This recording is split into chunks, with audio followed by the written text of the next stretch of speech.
안녕하세요. 저는 서울에서 중학교 교사로 근무하고 있는 42살의 여성입니다. 교사에게 이유는 직업의 특성상 아주 불명예스러운 꼬리표죠. 특히 여성에게는 더해서 저는 어떻게든 가정을 지켜보려고 노력했지만 남편의 파렴치한 행동은 도저히 용서할 수 없었어요.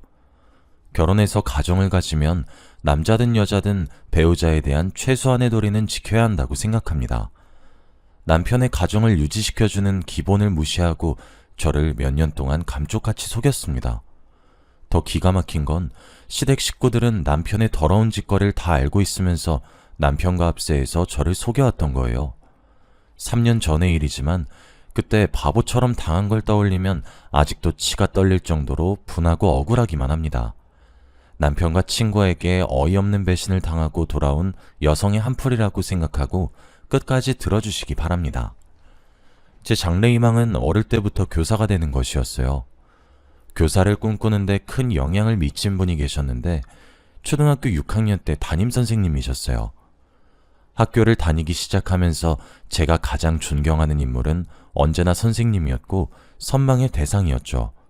그 중에서도 6학년 때 만난 선생님은 아주 특별했어요. 반 아이들 모두를 자식처럼 아끼고 사랑하면서 애정을 듬뿍 쏟는 분이셨죠. 그날 선생님은 제게 교무실에 가서 놓고 온 서류를 가지고 오라고 심부름을 시키셨습니다. 저는 바로 달려가서 서류를 가지고 왔는데 교실에 불이 꺼져 있었고 아무도 없었어요. 무슨 영문인지 몰라서 겁이 덜컥 나서 심호흡을 하고 떨리는 손으로 조심스럽게 문을 열었는데 불이 확 켜지면서 케이크를 든 선생님과 반 친구들이 뒷문으로 우르르 몰려들어왔어요. 자, 모두 축하 노래 시작! 생일 축하합니다. 사랑하는 지영이. 얘들아, 정말 고마워. 선생님, 진짜 감사해요. 평생 잊지 못할 생일 파티를 선물 받은 저는 나중에 아이들을 가르치는 교사가 되겠다고 결정을 하게 됐죠.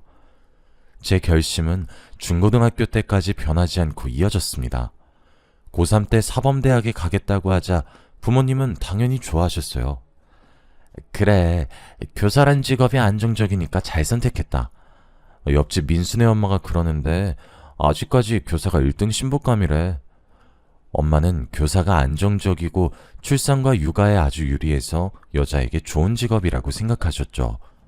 시대가 변해서 저는 꼭 그런 것만 아니라고 여기며 남자보다는 안정적인 직장을 얻는 데 노력했습니다.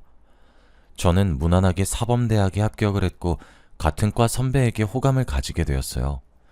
그 선배도 저를 좋아하는 눈치였는데 서로 눈치만 보면서 망설이고 있었습니다. 마음 같아서는 제가 먼저 좋아한다고 고백을 하고 싶었는데 여자의 자존심이 허락하지 않았어요. 그래서 선배가 얼른 마음을 열길 기다렸죠.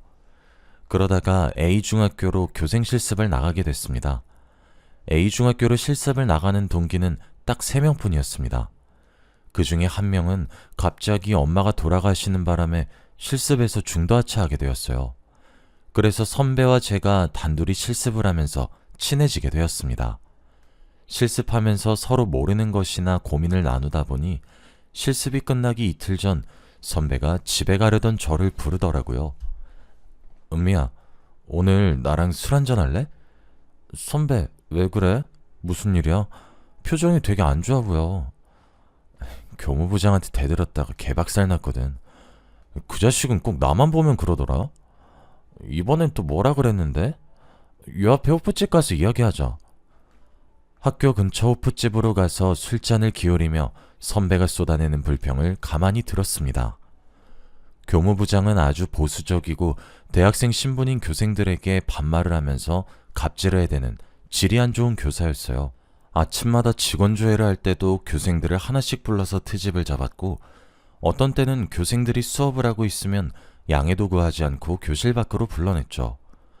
학생들이 보는 앞에서 망신을 주는 게 일상이라서 교생들 사이에서 말이 많았습니다. 저도 복도를 지나가다가 교무부장에게 걸려서 다짜고짜 폭언을 들은 적이 있었거든요. 야, 거기 너 대학에서 도대체 뭘 배웠어? 교사가 자신감 있는 목소리랑 열정적인 태도로 수업을 해야지. 기어 들어가는 목소리로 흐느적거린 꼴이라니. 학생들을 휘어잡을 수 있게 크게 말하란 말이야. 알겠어? 네, 부장님. 명심하겠습니다. 교무부장이 일부러 교생들을 깔아뭉개서 자기 지위를 과시하는 걸 알고 있어서 조언을 주의 깊게 듣지도 않았어요. 하지만 말로만 듣던 갑질을 당하니까 무척이나 자존심이 상하더군요.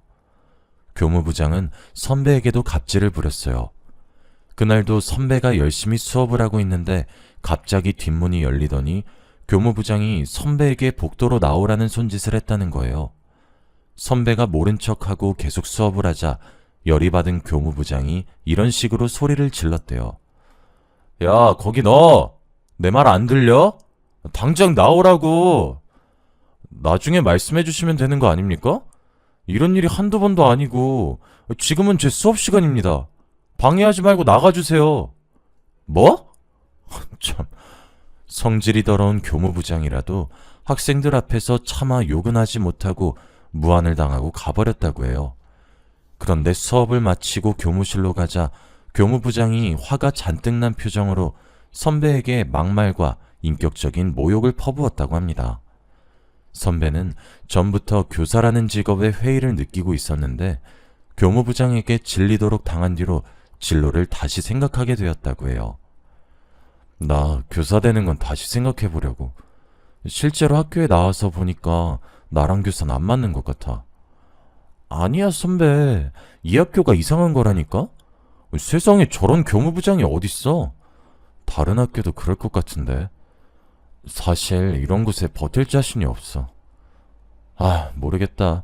오늘 그냥 술이나 마시자.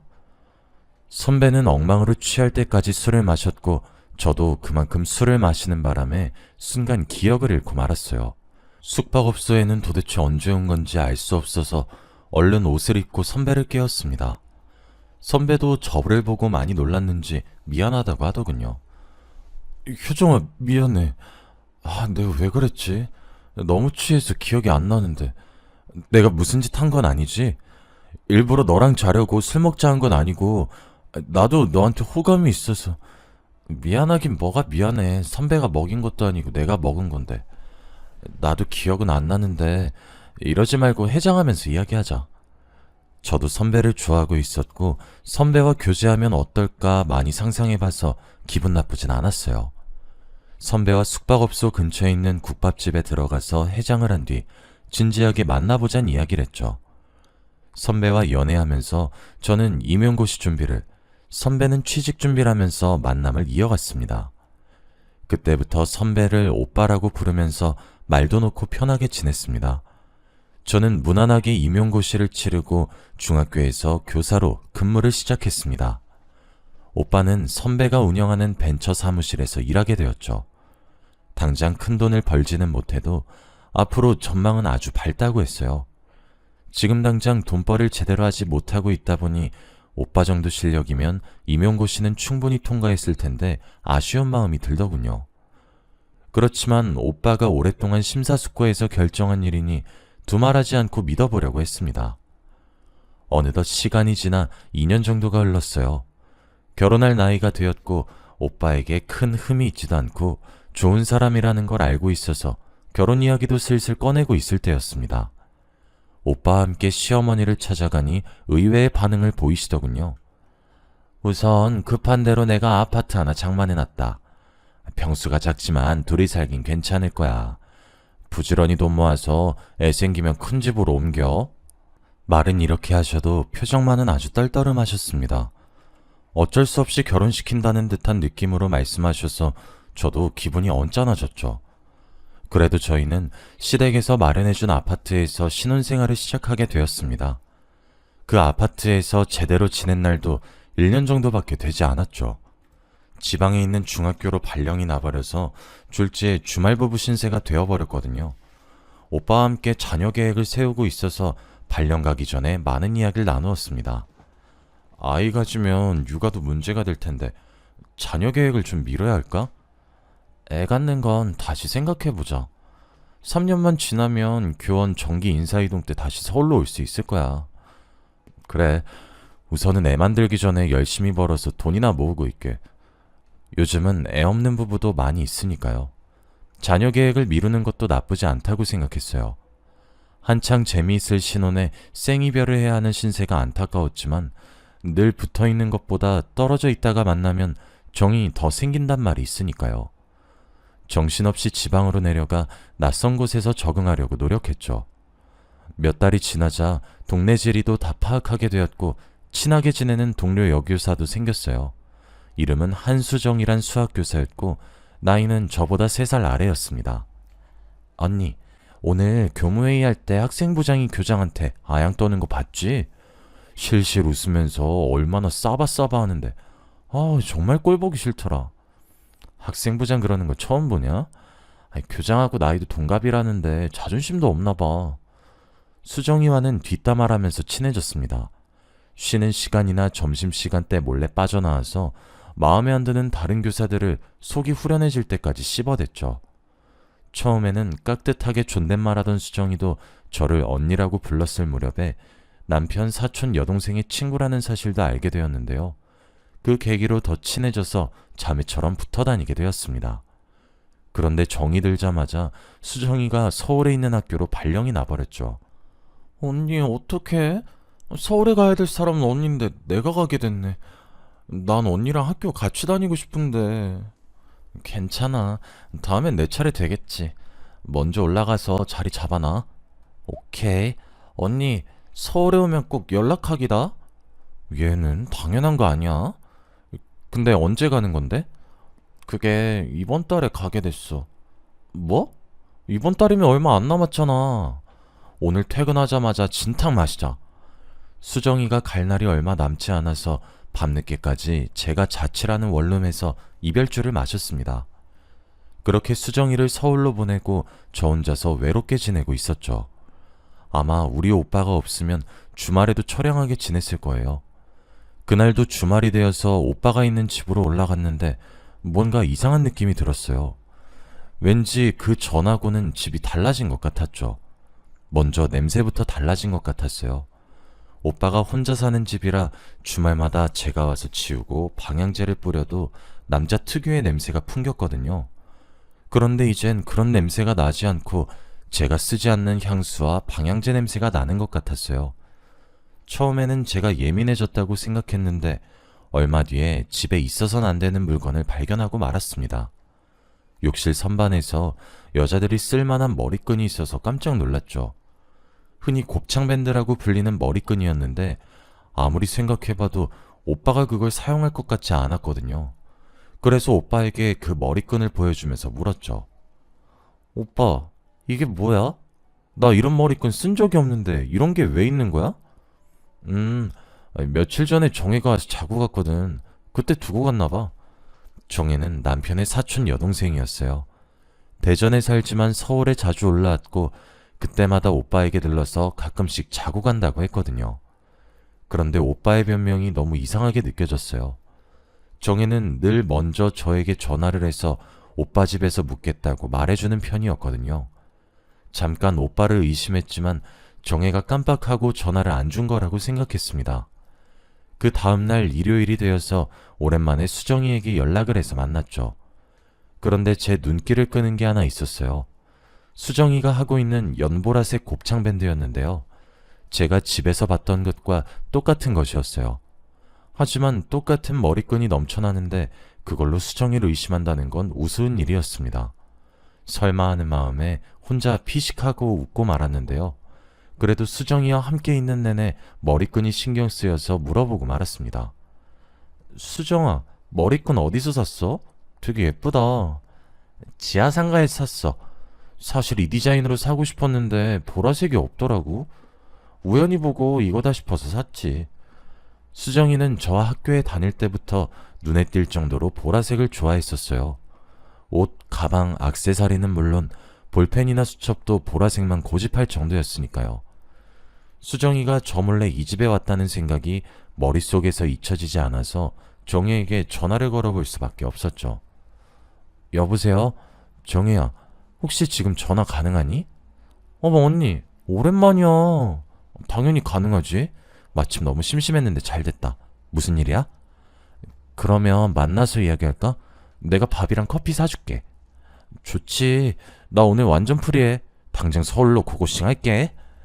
정혜를 만나서 밥을 먹고 커피를 마신 다음에 백화점에 들렀어요. 날씨가 너무 더워서 시원한 백화점 안에서 아이 쇼핑을 하려고 했죠. 그런데 보라색 머리끈이 눈에 띄어서 정혜에게 사주겠다고 내밀어 보았어요. 정혜야, 이 머리끈 어때? 보라색이 예쁘네. 하나 사줄게. 아, 언니, 난 보라색이 안 어울려. 저번에 보라색 샀다가 애들이 엄청 뭐라 해서 혼났어. 보라색 말고 노란색 사주면 안 돼? 정혜는 보라색이 아니라 노란색 곱창 밴드를 고르더라고요. 그래서 정혜한테 묻고 말았습니다.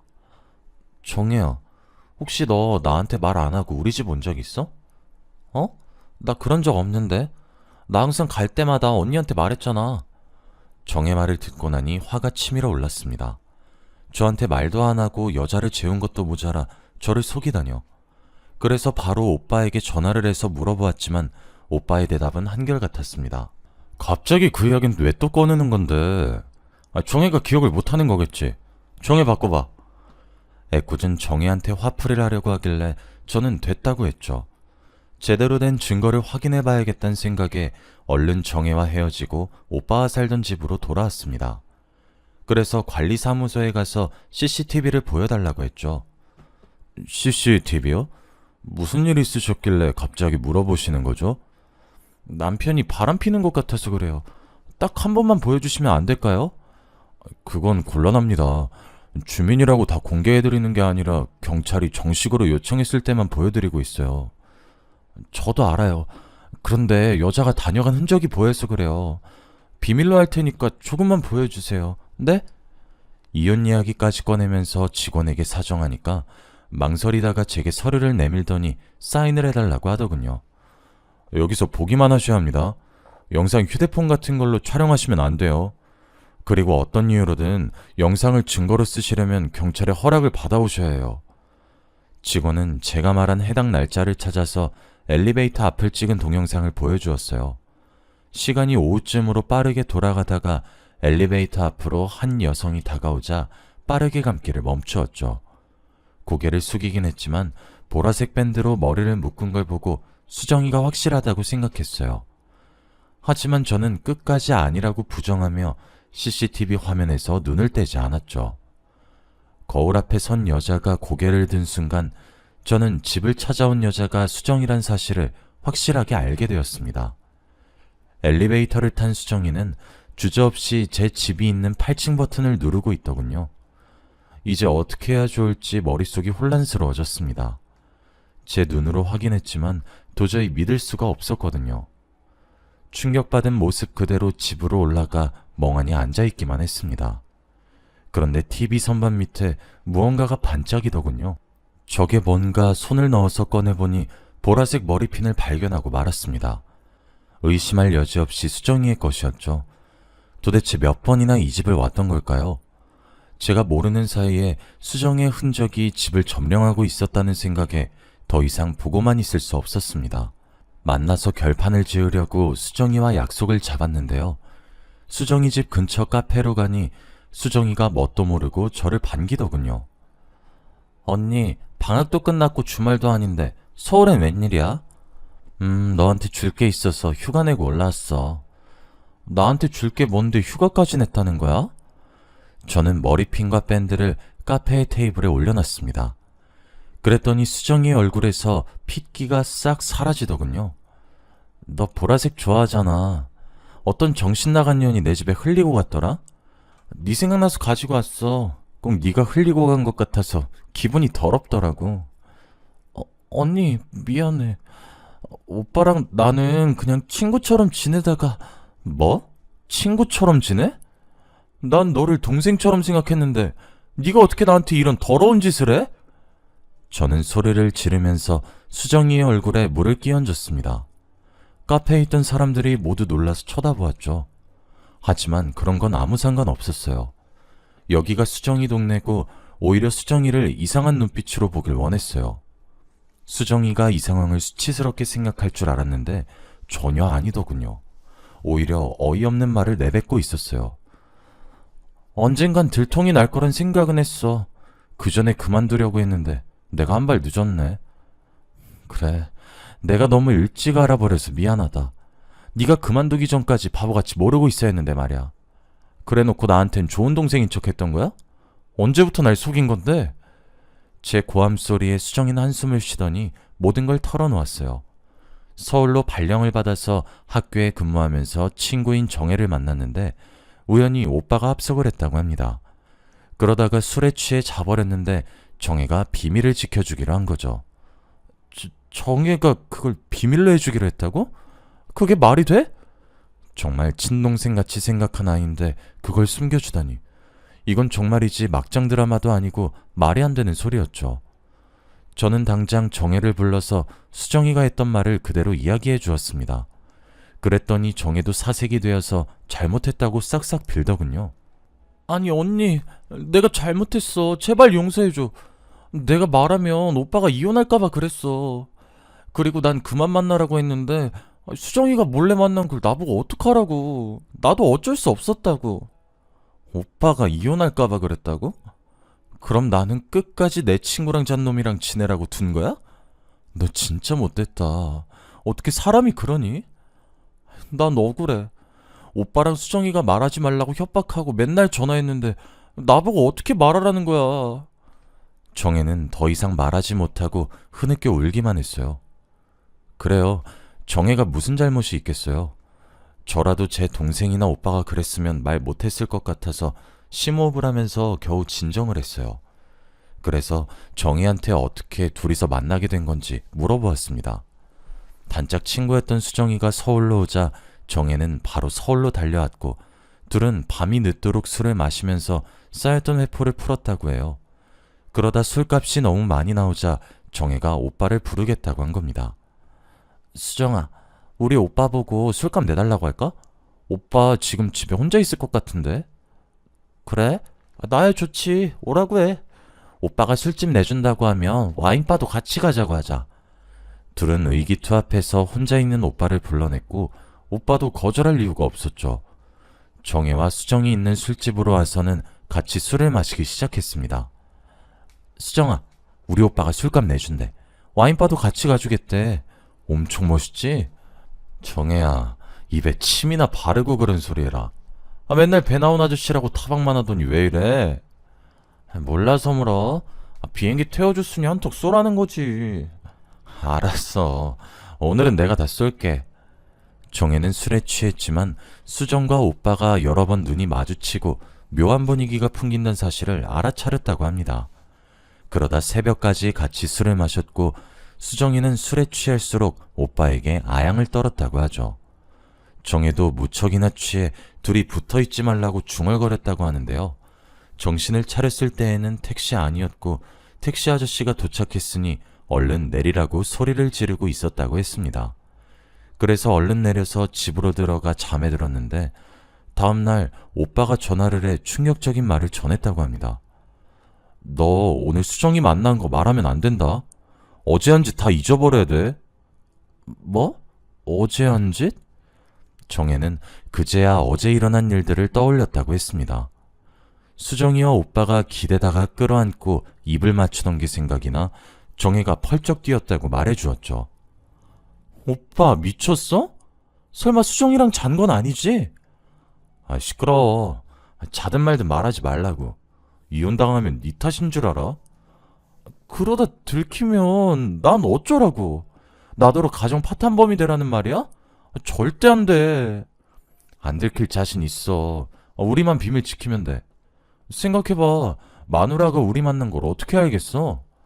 말이 된 소리래. 설마 언니 몰래 계속 만나려는 건 아니지? 어떻게 여동생 친구하고 그런 생각을 해? 정말 미친 거 아니야? 돈 줄게. 얼마면 돼? 너 얼마 전에 돈 필요하다고 했잖아. 여기서 돈 이야기가 왜 나와? 내가 오빠처럼 미친놈인 줄 알아? 너 여기서 언니 편 들어서 오빠 이혼당하게 만들래? 아니면 내 돈 받고 조용히 있을래? 어떻게 그런 비밀을 만들어? 난 못해. 난 언니한테 그런 비밀 못 만든다고. 거짓말 해달라는 게 아니라 모르는 척 입 닫고 있으면 된다니까? 그게 왜 어려운 건데? 내가 너 예전에 도둑질하다가 경찰서 간 거 엄마한테 확 말해버린다? 중학생 때 일을 왜 또 꺼내는 건데? 알았어, 말 안 할게. 조용히 있으면 될 거 아니야. 오빠가 이런 식으로 돈으로 매수하며 협박하는 바람에 정혜는 돈을 받고 모르는 척하고 있었다고 하죠. 수정이도 제 남편이란 걸 뻔히 알면서 오빠를 만난 이유가 따로 있었습니다. 정혜가 수정이 입에서 충격적인 말을 들었다고 전해 들었거든요. 죄책감에 잠을 못 이루던 정혜가 수정이를 만나 오빠를 만나지 말라고 설득시키려고 했답니다. 유부남을 왜 만나려고 하냐고 다른 남자를 소개시켜 주겠다고 하니 수정이 충격적인 대답을 했다고 하더군요. 남자? 나 남자 만날 생각 없어. 만나서 엔조이하기에 유부남이 딱 좋지. 싱글들은 한두 번 관계하면 꼭 자기 여자라고 생각하고 덤벼들어서 골치 아프다니까. 그런데 유부남이 뒤끝이 없어. 내가 해봐서 알아. 뭐? 너 정말로 유부남이랑 사귀어 본 적 있어? 몇 번 있었어. 용돈 준다니까 만난 거지 뭐.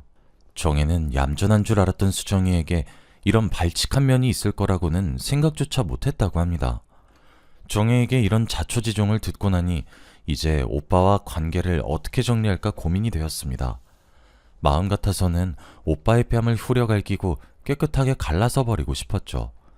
그런데 제 발목을 잡는 게 하나 있었습니다. 교사라는 제 직업 때문이었죠.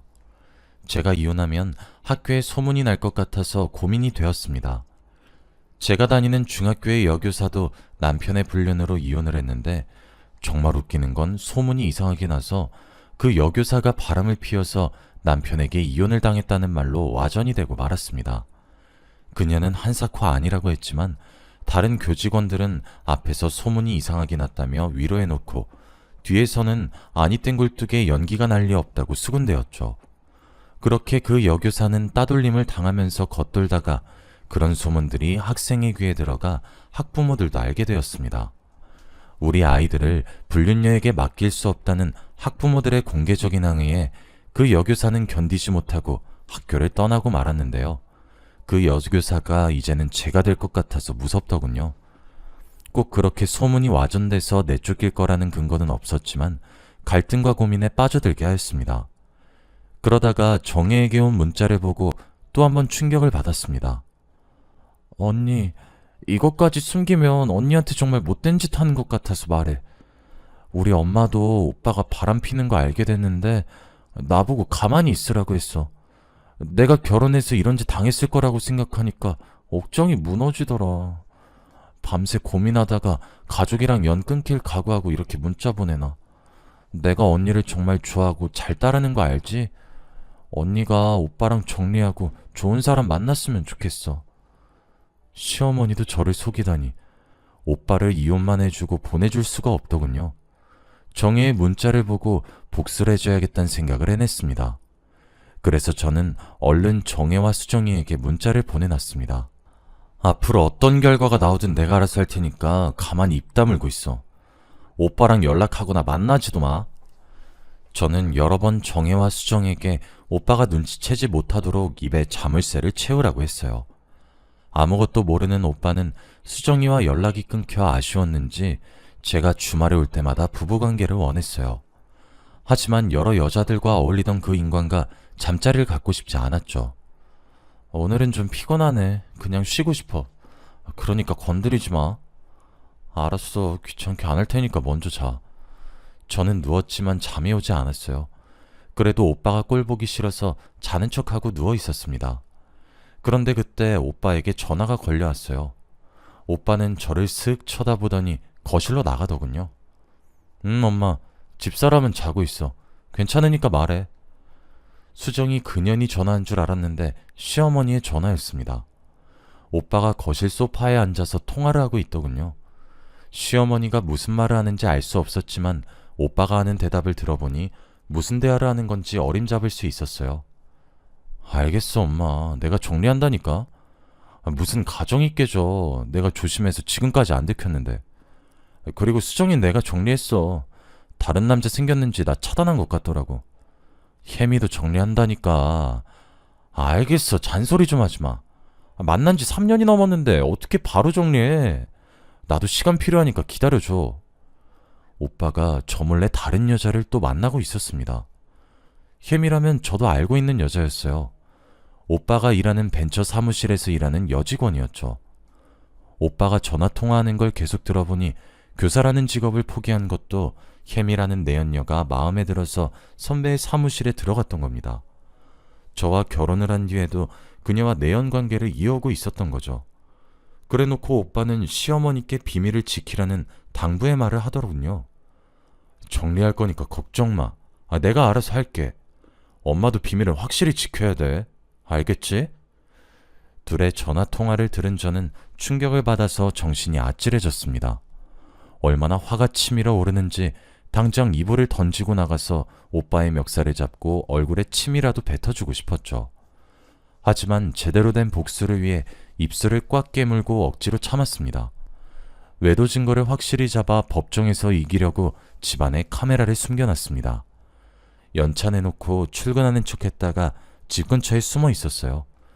역시나 남편이란 작자는 제가 지방으로 내려갔다고 휴가까지 냈는지 사무실에 가지 않고 혜미란 여자를 데리고 왔더군요. 오빠와 혜미가 엘리베이터를 타고 올라가자마자 따라갔습니다. 현관문 앞에 서 있는데 둘이 히히덕거리는 게 들리더군요. 둘의 외도가 확실히 찍힐 때까지 기다렸습니다. 그리고 갑자기 문을 열고 들어갔죠. 지금 잘하는 짓이다. 나 몰래 이러고 다니니까 좋아? 여보, 나는 그게 아니라 더 이상 속이려고 들지 말고 솔직하게 털어놔. 이 여자 말고 수정이라도 잔 거지? 아니, 뭘 털어놓으라는 거야. 수정이랑 잔 건 또 뭐고? 당신 갑자기 와서 왜 그러는 건데? 혜미는 근처에서 이야기하다가 중요한 서류가 있어서 그거 가지러 온 거야. 오빠, 끝까지 거짓말할 거야? 정혜랑 수정이가 전부 다 말했다고. 당신이 진짜 이 집에 들어와서 서류만 확인했는지 몰라도 당신이 이 여자랑 한 짓도 카메라에 찍혔어. 제가 숨겨놓은 카메라를 꺼내니까 오빠가 놀라서 입이 딱 벌어졌습니다. 하지만 끝까지 아니라고 혜미 눈에 뭐가 들어가서 봐준 거라고 하는데 가짜는 변명을 늘어놓는 오빠의 뺨을 힘껏 갈겨버리고 말았죠. 이 미친놈아, 이렇게까지 다 들켜놓고 거짓말을 해? 당신 이혼소송 당하면 재산이란 재산 다 뺏길 줄 알아. 내가 곧 죽어도 당신 빈털터리 만들 거라고. 여보, 혼자 있다 보니 너무 외로워서 그랬어. 정말 미안해. 내가 미쳐서 해선 안 되는 짓을 저질렀어. 한 번만 용서해줘. 뭐? 용서? 필요 없어. 당장 이혼해. 너 같은 바람둥이에 거짓말쟁이하고는 같이 못 살아. 정혜고 수정이가 증인이고 이 동영상이 증거니까 7년을 속인 대가는 내가 전부 받아낼 테니까 도망가지 말고 있어. 당신 어디가? 짐은 갑자기 왜 싸는데? 우리 대화하자. 오해가 있으면 대화를 해야지. 이거 대화는 무슨 대화? 내가 사과할 기회까지 줬는데 끝까지 거짓말하려는 사람이랑 대화할 생각 없어.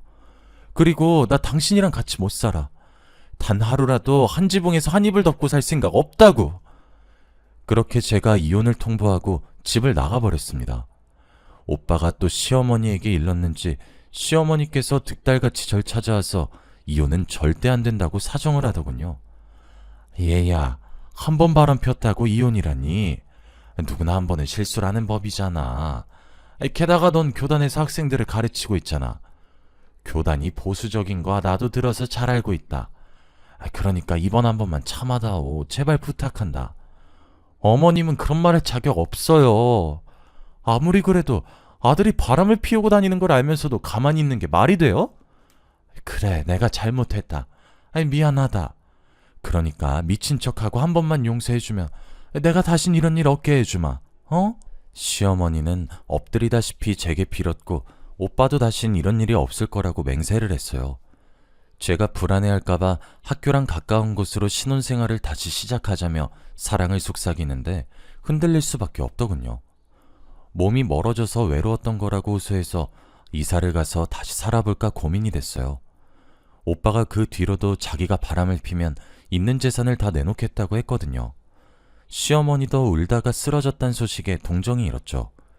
그런데 오빠의 휴대폰에서 시어머니의 눈물이 가증스러운 악어의 눈물이란 걸 알게 되었어요. 시어머니가 오빠에게 보낸 문자가 아주 소름 끼치더군요. 그년이 이혼하자고 날뛸 때는 성질 죽이느라고 아주 힘들었다. 이혼은 안 된다. 위자료가 너무 아깝잖아. 그리고 네가 왜 잘못했니? 그년이 여자 구실을 못하니까 네가 바람피는 거지. 혜미 집안만 좋았으면 그 애랑 결혼시켰을 텐데. 에휴, 골치 아프게 시리. 그 문자를 보는 순간 뚜껑이 확 열려버렸고 제정신이 아니게 됐어요. 당장 수소문해서 변호사를 선임하고 이혼 소송을 해버렸죠. 그리고 시어머니의 얼굴에 소송 서류를 던져버리고 말았습니다. 위자료가 그렇게 아까우셨어요? 그럼 아들 단속을 좀 잘 하시지 그러셨어요. 제가 웬만하면 참으려고 했는데 이젠 어머님이 가진 재산 전부 긁어가야 성질이 풀리겠어요. 얘야, 갑자기 왜 그러니? 위자료는 또 무슨 말이고? 어머님이 보낸 문자 다 봤어요. 제가 여자 구실 못하니까 바람피는 거라면서요? 그렇게 불만이시면 그냥 이혼시키시지. 왜 그러셨어요? 문자를 봤다고? 아니야. 내가 홧김에 보낸 문자라고. 우리 소송 같은 거 하지 말고 대화로 풀자. 어? 시어머니가 급하게 제 바지를 잡고 매달렸지만 확 밀어내고 말았죠. 저는 수정이와 혜미에게 상간녀 소송을 걸고 위자료를 확실히 받아 챙겼습니다. 아파트와 오빠가 가진 재산 대부분을 받아내 시댁을 알거지로 만들어버렸는데요. 오빠가 바람을 폈다는 소문이 흘러들어갔는지 벤처 사무실에서 쫓겨났다고 하더군요. 이혼한 뒤 학교에 저에 대한 소문이 돌지 않을까 걱정했는데 3개월 만에 서울에 있는 학교로 발령받게 되었습니다. 그래서 사람들이 제 치부를 알게 될까봐 불안해하지 않아도 됐죠. 여러분들 중에서도 배우자의 외도를 알고 참고 계시는 분들이 있을 거란 생각이 듭니다. 하지만 아무 희망이 없는 현실을 참고 견디는 것보다 새로운 인생을 찾는 게 훨씬 더 의미 있으실 거예요. 두려워하지 마시고 잘못된 게 있으면 바로 잡으시고 저처럼 제대로 된 보상을 받으시길 바랍니다. 더 이상 불륜으로 상처받는 사람이 없길 바라며 이만 글을 줄이도록 하겠습니다. 감사합니다.